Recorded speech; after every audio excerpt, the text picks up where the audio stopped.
me dire en fait ce qu'on sait sur les circonstances de cette collision après? Oui, alors la collision a eu lieu samedi en début d'après-midi. Les constatations ont été faites par les gendarmes puisque les bateaux avaient été ramenés au port de Carnével.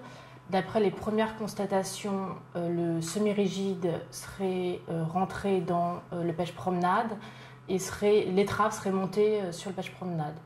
Ce qu'on sait, c'est qu'il y a eu un défaut de veille de la part du conducteur et propriétaire du semi-rigide, puisque lui-même l'a reconnu. Pour l'instant, on n'a pas d'autres éléments, puisque les investigations sont en cours. On n'a pas d'éléments concernant la vitesse supposée du semi-rigide, ni concernant les positions respectives des bateaux pour définir notamment les règles de priorité. Quand vous dites défaut de veille, ça veut dire quoi? Ça veut dire qu'il était occupé à autre chose? C'est-à-dire qu'il a reconnu qu'il était affairé notamment à réparer une porte qui fermait mal, la porte de la descente, et donc il était en pilote automatique et il n'a pas surveillé le plan d'eau, en tout cas pas dans les minutes qui précédaient le choc. Il n'y a eu ni présence de stupéfiants, ni présence d'alcool concernant le conducteur du semi-rigide? Non, rien. Il y a eu des prélèvements qui ont été faits, qui ont été analysés, il n'y a pas d'alcool, pas de stupéfiants. Ok. Ce qu'on peut dire, c'est que l'un et l'autre faisaient quoi? Il y en avait un qui était en position de pêche, l'autre qui faisait... Alors, le jeune homme qui était à bord du pêche-promenade n'a pas encore été entendu puisqu'il était très choqué. Il est sorti de l'hôpital hier, donc pour l'instant, on n'a pas d'éléments concernant la situation du pêche-promenade. Concernant le couple qui était à bord du semi-rigide, il ressort de leur déclaration qu'ils faisaient route vers Sarzeau. La femme était à l'arrière du bateau et donc sa visibilité était cachée par le cockpit et le roof.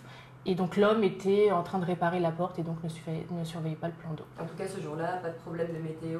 Rien, la visibilité était parfaite et la mer, de l'aveu même du conducteur du semi-rigide, était plutôt calme. Qu'est-ce qu'on peut dire sur les suites judiciaires?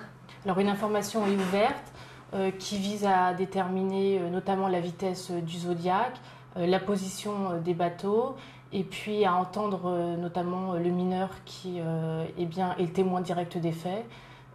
Ensuite, les investigations devraient être relativement rapides et c'est le juge d'instruction qui clôturera son instruction au terme de ces investigations. Un dernier mot sur le chef de mise en examen?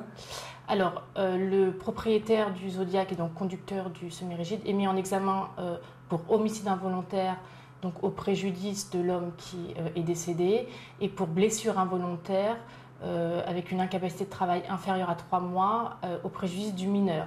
Ces deux chefs d'infraction sont aggravés par la violation manifestement délibérée d'une obligation particulière de sécurité ou de prudence imposée par la loi ou le règlement, à savoir le défaut de veille qui incombe à chaque personne, à chaque chef de bord d'un bateau.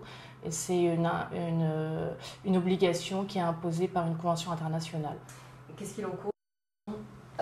Qu'est-ce que la personne mise en examen encourt? Alors, le mise en examen encourt 5 ans d'emprisonnement pour l'homicide involontaire aggravé, sachant qu'il n'a pas d'antécédent, donc ça sera pris en compte par les juges lors du procès. Merci.